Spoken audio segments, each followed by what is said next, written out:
नमस्कार, आप देख रहे हैं इंडिया न्यूज। मैं हूं आशीष सिन्हा। बुलेटिन की शुरुआत करते एक बड़ी खबर के साथ, क्योंकि एशिया कप के लिए टीम इंडिया का ऐलान हो गया है। जसप्रीत बुमराह की टीम में वापसी हुई है। रोहित शर्मा, विराट कोहली टीम में शामिल हुए हैं। केएल राहुल और श्रेयस अय्यर को भी मौका मिला है। सूर्य कुमार, ईशान किशन, शार्दुल ठाकुर टीम में हैं। हार्दिक पांड्या, तिलक वर्मा को भी टीम में मौका दिया गया है। तो 30 अगस्त से 17 सितंबर तक एशिया कप का मैच खेला जाना है और 2 सितंबर की वो तारीख होगी जब भारत और पाकिस्तान एक बार फिर आमने सामने होंगे। तो वर्ल्ड कप का ड्रेस रिहर्सल के तौर पर इस एशिया कप को आप देख सकते हैं। रोहित शर्मा, विराट कोहली की टीम में वापसी हुई है। केएल राहुल और श्रेयस अय्यर को मौका मिला है। सूर्य कुमार, ईशान किशन, शार्दुल ठाकुर को टीम में शामिल किया गया है। इस वक्त की बड़ी खबर आपकी टीवी स्क्रीन पर।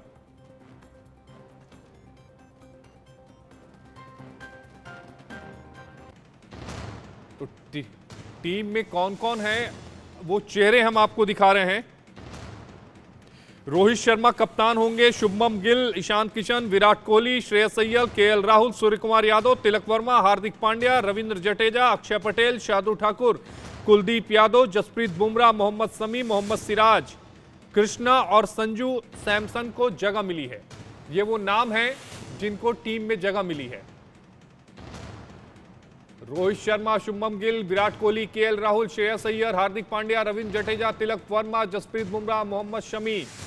रोहित शर्मा कप्तानी करेंगे। आप उन चेहरों को देखिए जो एशिया कप के लिए टीम इंडिया की तरफ से खेलेंगे। हार्दिक पांड्या, रविंद्र जडेजा, तिलक वर्मा, जसप्रीत बुमराह, मोहम्मद शमी, शार्दुल ठाकुर, ईशान किशन, कुलदीप यादव, सूर्य कुमार यादव, अक्षर पटेल, मोहम्मद सिराज और प्रसिद्ध कृष्णा, इनको टीम में जगह मिली है। इस वक्त की बड़ी खबर आपकी टीवी स्क्रीन पर। एशिया कप के लिए टीम इंडिया का ऐलान हो गया है। रोहित शर्मा की अगुवाई में 17 खिलाड़ियों की भारतीय टीम का यह ऐलान हुआ है। वहीं तिलक वर्मा को एक्स फैक्टर के रूप में टीम में शामिल किया गया है। हमारे साथ हमारे स्पोर्ट्स एडिटर मनोज जोशी जुड़ गए हैं। मनोज जी, अभी थोड़ी देर पहले हम बात कर रहे थे जिस टीम का गठन किया गया एशिया कप में खेलने के लिए, लेकिन इसमें एक नाम तिलक वर्मा, जिसे एक्स फैक्टर के रूप में भी देखा जा रहा है। दर्शकों को तिलक वर्मा की पिछली परफॉर्मेंस के बारे में बताइएगा और उन्हें एक्स फैक्टर क्यों कहा जा रहा है। देखिए, सवाल आपका बहुत वाजिब है, बहुत सही सवाल है, क्योंकि तिलक वर्मा जो है अभी तक एक भी वनडे मुकाबला नहीं खेले हैं। रही बात उनको एक्स फैक्टर कहने की, तो वो बाएं हाथ का बल्लेबाज होना उनके पक्ष में जाता है, क्योंकि अब शीर्ष क्रम में हमारे पास बाएं हाथ के बल्लेबाजों की वाकई बहुत कमी है। अब देखा जाए तो ईशान किशन है एक भारत के शीर्ष क्रम के बल्लेबाज, लेकिन वो एक स्टैंड बाई ऑप्शन के तौर पर मौजूद हैं, क्योंकि जो हमारे फ्रंट लाइन जो विकेट कीपर बल्लेबाज हैं वो केएल राहुल हैं। तो ऐसी स्थिति में ईशान किशन को प्लेइंग 11 मिलेगी, ये बहुत को डिपेंड करेगा आगे आने वाले मैचों पर।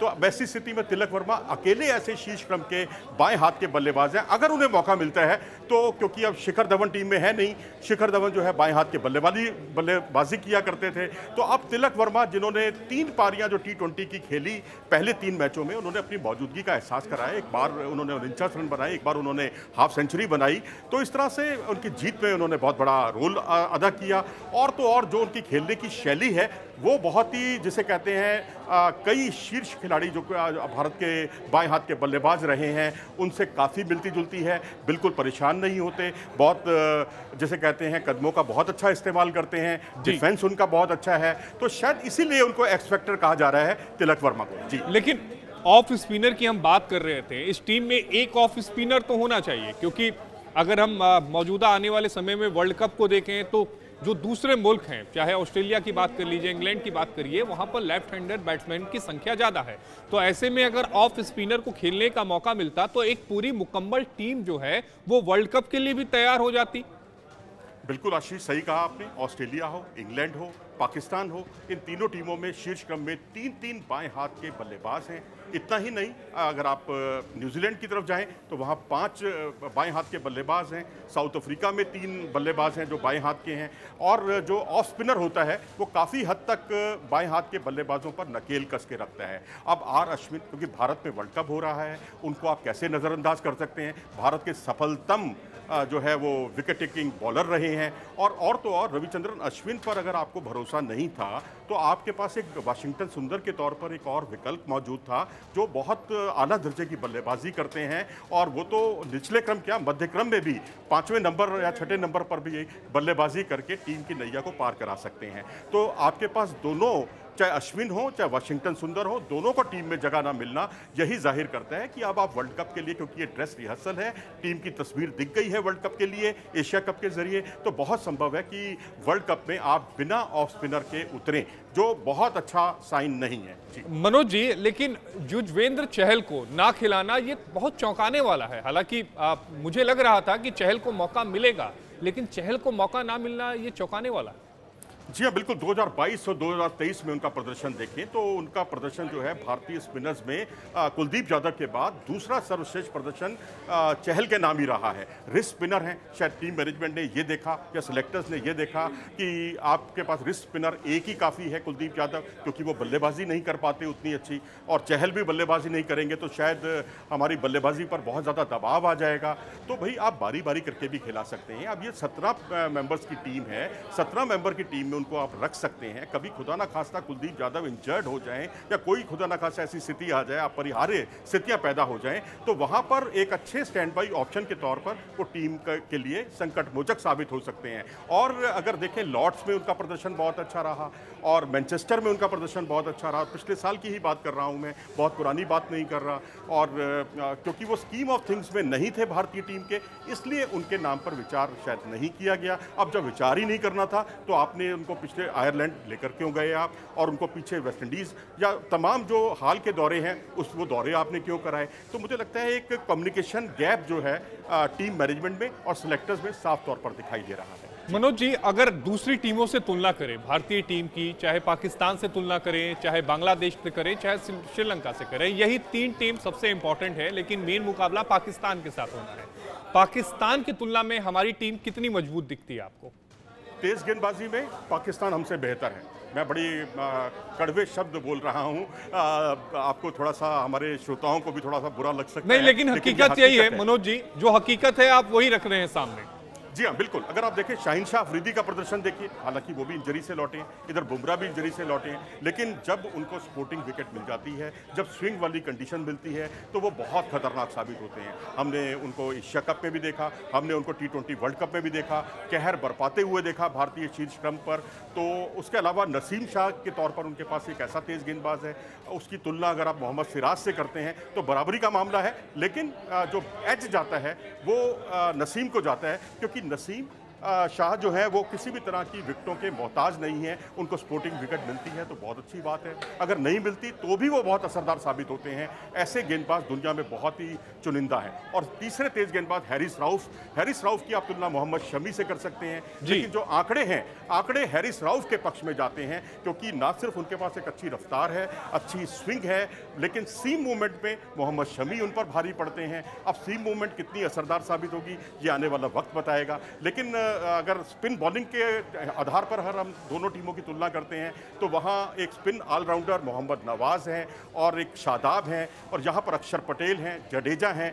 जाहिर सी बात है कि यहाँ टक्कर जो है बिल्कुल बराबरी की है, लेकिन कुलदीप यादव एज देते हैं भारतीय टीम को, क्योंकि कुलदीप यादव जैसा बॉलर दोनों टीमों में नहीं है। 2019 का वर्ल्ड कप याद कीजिए, जब कुलदीप यादव जिस तरह से उन्होंने गेंदबाजी की, जिस तरह से उन्होंने बाबर आजम को आउट किया, ड्रीम बॉल थी वो, जिस पर वो बाबर आजम असहाय से हो गए, देखते रह गए कि बॉल कैसे निकल गई और वो आउट हो गए। तो कुलदीप यादव की वजह से मैं कहूँगा थोड़ा सा भारतीय टीम को एज है स्पिन बॉलिंग डिपार्टमेंट में। ऑलराउंडर दोनों के पास बराबर है, फास्ट बॉलिंग में पाकिस्तान बेहतर है। बल्लेबाजी में अगर हम आए, क्योंकि श्रेयस अय्यर और KL राहुल के आने से अब भारतीय बल्लेबाजी मजबूत हुई है और बल्लेबाजों की वहाँ भी कोई कमी नहीं है, वहाँ मुकाबला बराबरी का है और थोड़ा सा एज मैं कहूँगा भारत की तरफ है। 60% भारत तो 40% पाकिस्तान, क्योंकि बल्लेबाजी में भारत ने जिस तरह का प्रदर्शन शुभमन गिल ने किया है, जिस तरह से रोहित शर्मा ने प्रदर्शन किया है, न्यूजीलैंड के खिलाफ सेंचुरी बनाई है, डबल सेंचुरी बनाकर आए हैं शुभमन गिल, 68 रन प्रति पारी का उनका औसत है, जो दोनों टीमों में किसी का नहीं है। तो ऐसी स्थिति में मुझे लगता है कि एज जो है भारत के पक्ष में है और विराट कोहली भी अब पुराने रंग में आते हुए दिख रहे हैं। जी मनोज जी, चूंकि पहला जो मैच है वो कैंडी में होगा भारत और पाकिस्तान के बीच में, अगर उस पिच की बात की जाए तो वो पिच क्या बैटिंग के अनुकूल है या फिर बॉलिंग के अनुकूल है, और उस टीम पर जो भारतीय टीम है उस पिच पर, उसका रिकॉर्ड क्या रहा है? देखिए, अगर कैंडी की बात करें, दामुला हो, कैंडी हो, यहाँ पर बहुत ही स्पिन फ्रेंडली विकेट्स हैं और यहाँ पर भारत के कुलदीप यादव काफ़ी असरदार साबित हो सकते हैं। ठीक है, आप ये कह सकते हैं भी 50 ओवर में 10 ओवर ही उनको करने हैं, लेकिन उसके अलावा मुझे लगता है कि यहाँ तीनों स्पिनर भारत के खेलेंगे। अक्षर पटेल भी खेलेंगे, जिनकी जो सीधी बॉल होती है, जो शेन वॉर्न का सबसे बड़ा हथियार हुआ करती थी, और ऐसी बॉल पर वो सबसे ज़्यादा विकेट चटकाने में माहिर है। बल्लेबाज एंटिसिपेट नहीं कर पाता, पूर्वानुमान लगाता ही रह जाता है कि गेंद कहाँ टर्न होगी, लेकिन गेंद जो उनकी जो एकदम स्केटर वन है, सबसे खतरनाक है। और वहीं रविंद्र जडेजा की गेंदें जो टिप्पा पड़ने के बाद स्किड होती हैं बहुत तेज़ी के साथ, ऐसी गेंदबाजी ना तो शादाब के पास है और ना ही नवाज के पास है, क्योंकि नवाज भी जो है बल्लेबाज को सामने शॉट खेलने के लिए आमंत्रित करते हैं, तभी उनको विकेट मिलते हैं। लेकिन आप अनप्लेबल हो जाएं, मुझे लगता है स्पिनर्स की वजह से कैंडी में भारत का रिकॉर्ड बेहतर रहा है और इस बार भी बेहतर रहने की उम्मीद है। मनोज जी, अगर आपको टीम को अंक देना पड़े, 10 में से कितने अंक देंगे जो एशिया कप के लिए टीम का ऐलान किया गया है? देखिए, अगर एशिया कप के लिए कहें तो मैं 10 में से 7 या 8 अंक दे सकता हूं, लेकिन वर्ल्ड कप के लिए अगर आप पूछें तो मैं इसको 4 अंक ही देना चाहूँगा। थोड़ा सा आप युवराज सिंह ने जो पिछले दिनों कहा, बहुत कचोटने वाली बात कही कि भारत सेमीफाइनल में नहीं पहुंच रहा इस बार, लेकिन अगर सभी खिलाड़ी फिट रहते हैं और तो फिर आप कुछ उम्मीद कर सकते हैं, क्योंकि ऑफ स्पिनर का ना होना, चहल का ना होना, अश्विन का ना होना, ये कई तरह के सवाल खड़े करता है, क्योंकि अभी ये टीम जो है एक ड्रेस रिहर्सल है और मुझे नहीं लगता कि इसके अलावा इसके अलावा किसी और खिलाड़ी पर विचार किया जाएगा वर्ल्ड कप के लिए। तो ऐसी स्थिति में मुझे लगता है एशिया कप की जो टीम है, ये एशिया की जो तमाम टीमें हैं उनकी तुलना में अच्छी टीम है, लेकिन जब वर्ल्ड कप आएगा, जब ऑस्ट्रेलिया इंग्लैंड से मनोज जी, ऐसी तो कोई रणनीति नहीं कि वर्ल्ड कप के लिए कुछ नामों को अलग से रखा गया हो और वो सरप्राइजिंग नाम निकलकर सामने आए ताकि दूसरी टीम को संभलने का मौका ना मिले, स्ट्रेटेजी ना बना पाए? ये भी कोई स्ट्रेटेजी हो सकती है? देखिए, अगर ऐसा होता है तो बहुत अच्छी बात है, मैं तहे दिल से इसका स्वागत करूंगा। और अमूमन ऐसा होता नहीं है, क्योंकि हम पहले भी कई तरह के अनुभव देख चुके हैं भारतीय टीम के। तो अगर यहाँ अश्विन या वाशिंगटन सुंदर को लाया जाता है तो मुझे लगता है कि आपकी बैटिंग में डेप्थ आएगी, आप बाएं हाथ के बल्लेबाजों के सामने आप असरदार साबित होंगे। शायद भारतीय टीम मैनेजमेंट और सिलेक्टर्स शायद ये सोच रहे हैं कि 3 बाएं हाथ के तेज गेंदबाज 3 हैं इस समय। आप देखिए, 3 भारतीय टीम में स्पिनर हैं, तीनों ही बाएं हाथ के हैं, चाहे वो अक्षर पटेल हो, जडेजा हो, कुलदीप यादव हो। अब इनकी गेंदें बाएं हाथ के बल्लेबाजों के लिए ऑफ स्पिन बॉलिंग का काम करती है।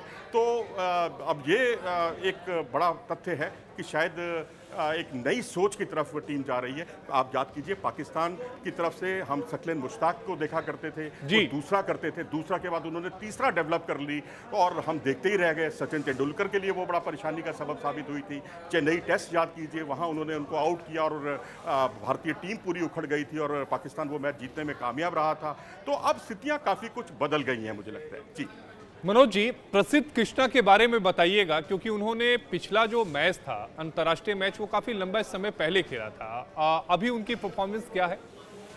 देखिए, वनडे तो वो पहले खेलते रहे हैं, T20 कभी नहीं खेले थे। अभी ये कल भी एक मैच हुआ जिसमें प्रसिद्ध कृष्णा ने 2 विकेट चटकाए। रफ्तार है उनके पास और स्विंग भी है, और क्योंकि अब उनकी टीम में जगह बनेगी या नहीं बनेगी, ये बड़ा कई तरह के सवाल खड़े करेगा, क्योंकि वो भी बल्लेबाजी करना नहीं जानते। अगर आपके फ्रंट लाइन तेज़ गेंदबाज सिराज, शमी या बुमराह को आप खिलाते हैं तो उनकी टीम में जगह नहीं बनती। उनकी जगह तभी बनेगी जब हमारे फ्रंट लाइन तेज़ गेंदबाज अनफिट हो जाएंगे या किसी तरह खेलने की स्थिति में नहीं होंगे, तभी प्रसिद्ध कृष्णा को मौका मिल सकता है। जी मनोज जी, ये भी कहा जा रहा है कि शुरुआती कुछ जो मैच है वो केएल राहुल मिस करेंगे, क्योंकि अभी भी वो चोट से उभर नहीं पाए हैं। तो उससे बहुत घबराने की चिंता नहीं है। भारत का प्लान बी भी तैयार है और उसके लिए ईशान किशन पूरी मुस्तैदी के साथ भारतीय टीम में तैयार हैं। बहुत अच्छी फॉर्म में भी चल रहे हैं। पीछे उन्होंने वेस्ट इंडीज़ के खिलाफ जो है वनडे सीरीज़ के वो मैन ऑफ द सीरीज़ थे। तीनों मैचों में उन्होंने बहुत ही शानदार प्रदर्शन किया। तो मुझे लगता है, और एक वनडे में उनके नाम डबल सेंचुरी भी है जो उन्होंने बांग्लादेश के खिलाफ लगाई थी। तो आपके पास अगर प्लान ए तैयार नहीं है तो प्लान बी के आपका पूरी तरह से तैयार है। लेकिन हाँ, दिक्कत ये है कि कहीं आपको सूर्य कुमार यादव को खिलाना पड़ गया, श्रेयस अय्यर भी अनफिट हो गए बीच में, तो फिर दिक्कत हो सकती है, क्योंकि सूर्य कुमार यादव बेशक दुनिया के नंबर 1 बल्लेबाज हों T20 क्रिकेट के, लेकिन वनडे क्रिकेट के अनुकूल अपनी बल्लेबाजी को ढालने में उनको कई तरह की परेशानियां होती हैं। वो बड़े शॉट्स पर जाते हैं, वो सिंगल्स बहुत कम लेते हैं। अगर आप देखें तो उन्होंने जो पीछे 25 या 26 रन की जो पारी खेली थी, उस 25-26 रन में 18 उन्होंने डॉट बॉल खेली थी। इससे यही इंगित करता है, यही जाहिर होता है कि वो बड़े शॉट्स के लिए जाते हैं। और वनडे क्रिकेट छोटा फॉर्मेट जरूर है टेस्ट क्रिकेट का, लेकिन ये इतना छोटा भी नहीं है कि ये T20 क्रिकेट से कहीं बड़ा फॉर्मेट है। 50 ओवर खेलना, और अगर आप 5वें 6ठे नंबर पर भी आते हैं तो हो सकता है आपको 20 ओवर, 25 ओवर या 30 ओवर तक खेलने पड़ जाएं। मनोज जी, ये पूरा जो टूर्नामेंट होगा वो हाइब्रिड मॉड्यूल पर होगा। दर्शकों को ये बात समझाइएगा कि ये हाइब्रिड मॉड्यूल होता क्या है। देखिए, हाइब्रिड मॉडल जो है ये पाकिस्तान का दिया हुआ शब्द है, और यहाँ जब नज़म सेठी साहब यहाँ उन्होंने एशिया कप की संरचना, उसका खाका तैयार किया, तो उन्होंने यही कहा कि अगर पाकिस्तान टीम को भारत आने में मतलब भारतीय टीम को पाकिस्तान जाने में परहेज है, तो ऐसा नहीं है कि अब चैंपियंस ट्रॉफी भी होगी जिसका पाकिस्तान को होस्ट करना है, तो ऐसी स्थिति में भारत सरकार से उसको अनुमति ना मिले तो और वो टूर्नामेंट ही खटाई में पड़ जाए। क्योंकि भारत और पाकिस्तान का मुकाबला दोनों मुल्क चाहते हैं कि ज़रूर हो, और आईसीसी तो ज़रूर चाहता है कि, क्योंकि 400 से 500 करोड़ रुपए की शुद्ध आमदनी होती है केवल एक मैच से। बाकी मैच एक तरफ, इंडिया पाकिस्तान मैच एक तरफ। ऑस्ट्रेलिया इंग्लैंड भी परंपरागत राइवल हैं, लेकिन वो राइवलरी इंडिया पाकिस्तान की तुलना में आधी भी नहीं है, आधी से भी कहीं कम है रेवेन्यू के लिहाज से। तो हाइब्रिड मॉडल में यही तय हुआ कि जो भारत के मुकाबले हैं सभी श्रीलंका में खेले जाएंगे, और बाकी जो 4 शुरू के जो मुकाबले हैं वो अन्य टीमें पाकिस्तान आएंगी खेलने के लिए, क्योंकि इसका जो ऑफिशियल होस्ट है वो पाकिस्तान है। जी, ये एक बड़ी जानकारी मनोज जी आप साझा कर रहे थे। मनोज जी स्पोर्ट्स एडिटर हमारे साथ जुड़े हुए थे, जो बता रहे थे कि उन्होंने टीम को कितना अंक दिया, जो टीम जो है एशिया कप में खेलने के लिए जाएगी। और सबसे अहम बात यह है कि इस एशिया कप की जो टीम का ऐलान हुआ है उसमें ऑफ स्पिनर कोई नहीं है। मनोज जी, आपका जुड़ने के लिए बेहद शुक्रिया। मनोज जी हमारे स्पोर्ट्स एडिटर हमारे साथ जुड़े हुए थे। बुलेटिन में वक्त हो गया एक छोटे से ब्रेक का। ब्रेक के बाद फौरन हाजिर होते हैं।